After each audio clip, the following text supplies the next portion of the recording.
The Supreme Court held that once the magistrate has called for the police report under Section 202 of the Code of Criminal Procedure, then the magistrate couldn't issue summons unless the report is submitted by the police. Reversing the decision of the High Court which had refused to quash the summons issued by the magistrate, the Supreme Court bench of Justices Abhay Sokar and Ujjwal Bhuyan observed that the magistrate cannot issue process to the accused without application of mind and ought to have waited to issue process against the accused until the report was received from the police. After recording the evidence of the three witnesses and perusing the documents on record, the learned magistrate passed the order calling for the report under Section 202 of the said PC. He postponed the issue of the process.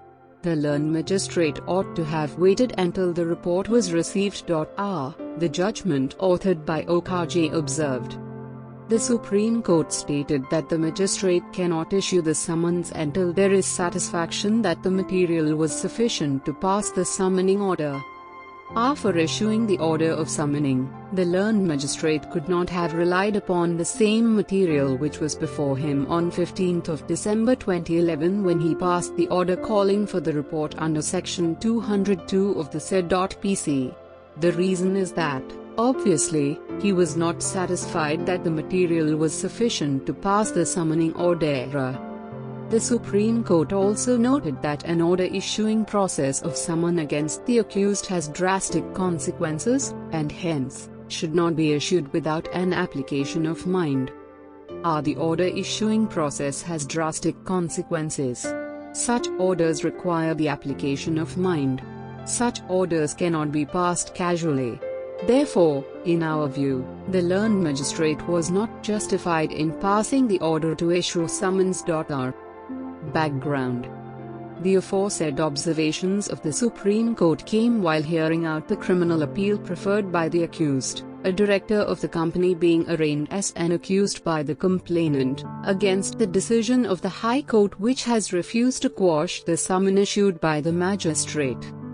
Accused number 1, appellant, is a gas supplier company, whereas accused number 7, respondent number 2, is a distributor gas company. The gist of the dispute was that the magistrate had issued summons to the appellant accused number 1, MS Energy Infrastructure Private Limited, against the complaint lodged by the complainant respondent number 1 who alleged that the appellant accused number 1 in connivance with the respondent number 2 accused number 7 had committed a breach of trust by not refunding the security deposit and not accepting the empty cylinders from respondent number 1 complainant. It is alleged that due to the non-supply of refills by the accused company, the reputation of the respondent number 1 complainant has been adversely affected. The appellant alleged that the magistrate's summoning order was completely illegal. According to the appellant accused, the plain reading of the complaint discovers that there is no allegation against the appellants about the commission or omission of any acts which constitute any offense. Hence, it is apparent that no case was made out to issue a process against the appellant accused. Further, the appellant contended that there exists no contractual relationship between the appellant accused number 1 and the complainant respondent number 1 because the distributorship agreement executed by the accused company did not authorize the respondent number 2 accused number 7 to execute the POS agreement on behalf of the company. Therefore, the accused company had no role in this.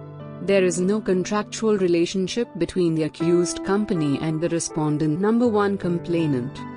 Dispute arising out of commercial transaction cannot be given criminal color.